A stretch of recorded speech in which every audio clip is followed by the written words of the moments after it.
అదే RTV app వార్తల్ని క్షణాల్లో చదివే అవకాశం ఉంటుంది. ఒక న్యూస్ పేపర్, ఒక టెలివిజన్ ఛానల్ మీ చేతుల్లో ఎప్పుడూ ఉంటాయి. ప్రధాని నరేంద్ర మోడీ కర్నూలు జిల్లాకు ఈ నెల 16వ తారీఖున వస్తున్నటువంటి సందర్భంగా వామపక్ష పార్టీలు ఒకరోజు ముందుగానే నరేంద్ర మోడీ గో బ్యాక్ అనే నినాదంతో ఈ నెల 15వ తారీఖున చేపట్టినటువంటి నిరసనకి చేతి వృత్తిదారుల సమాఖ్య ఆంధ్రప్రదేశ్ రాష్ట్ర సమితి సంపూర్ణ మద్దతును ప్రకటిస్తూ ఉంది.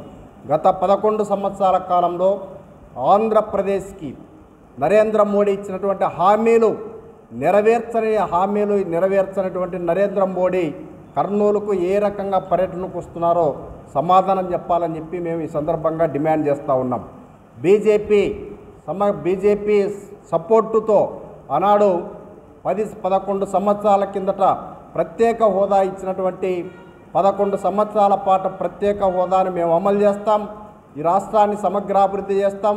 వెనకబడినటువంటి రాయలసీమ ఉత్తరాంధ్ర ప్రాంతాలకు ప్రత్యేక ప్యాకేజ్ ఇస్తామని తిరుపతిలో వెంకన్న సాక్షిగా ఈ రాష్ట్రానికి పెద్ద కొడుకుగా నన్ను ఆశీర్వదించని చెప్పినటువంటి నరేంద్ర మోడీ ఆ హామీలు ఏమయ్యాయో, ఎంత దాకా వచ్చాయో ఈ సందర్భంగా సమాధానం చెప్పాలి. ప్రత్యేక హోదా పక్కన పెట్టారు, వెనకబడిన ప్రాంతాల ప్రత్యేక ప్యాకేజీ ఇవ్వలేదు, రాజధాని నిర్మాణానికి ఒక నయా పైసా నిధులు ఇవ్వలేదు.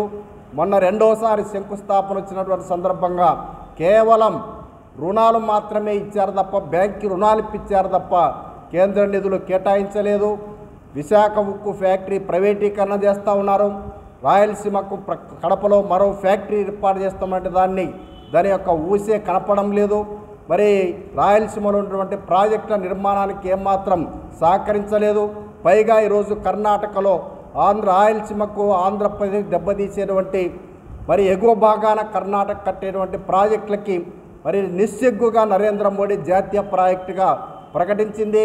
ఈ రకంగా రాయలసీమకు ఆంధ్రప్రదేశ్ ప్రయోజనాల కోసం పూర్తిగా ఏమాత్రము పాటుపడనటువంటి వ్యక్తి మరి కర్నూలు నగరంలో ఉన్నటువంటి ప్రభుత్వ ఆసుపత్రిని ఆల్ ఇండియా మెడికల్ సైన్సెస్ స్థాయికి మేము తీసుకొస్తామని చెప్పిన నరేంద్ర మోడీ దాన్ని మంగళగిరికి వీరిద్దరు కూడా తరలించారు.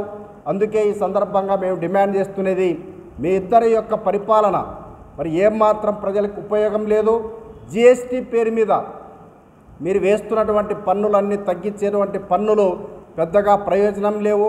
ఈ సందర్భంగా మేము డిమాండ్ చేస్తూ ఉన్నాం, జిఎస్టీ ఎందుకు పెట్రోల్, డీజిల్ వీటన్నిటి కూడా, గ్యాస్ వీటన్నిటి కూడా ఎందుకు ఈరోజు దీన్ని వర్తింప చేయడం లేదో, జిఎస్టీ పన్నులు వర్తింప చేయలేదో సమాధానం చెప్పాలని నిలదీస్తూ ఉన్నాం.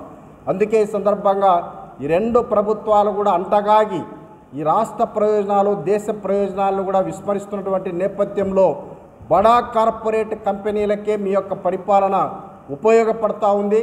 అందుకే ఇటీవల కాలంలో మరి పెద్ద ఎత్తున అనకాపల్లి జిల్లా మత్స్యకారులు పెద్ద ఎత్తున రాజయ్యపేట గ్రామంలో బల్క్ డ్రగ్ పార్కును దాన్ని రద్దు చేయాలి, అక్కడ ఉన్నటువంటి పర్యావరణాన్ని, సముద్ర సంపదని కొల్లగొట్టే హాని చేసేటువంటి పద్ధతుల్లో, వారి జీవనోపాధిని దెబ్బతీసేటువంటి పద్ధతుల్లో మరి అక్కడ ఉన్నటువంటి పార్కును రద్దు చేయాలని చెప్పేసి జాతీయ రహదారి పైన వారు పెద్ద ఎత్తున నిరంతరంగా ఆందోళన చేస్తూ ఉన్నారు. దీనికి చేతి వృత్తిదారుల సమాఖ్య సంపూర్ణ మద్దతును ప్రకటిస్తూ ఉంది.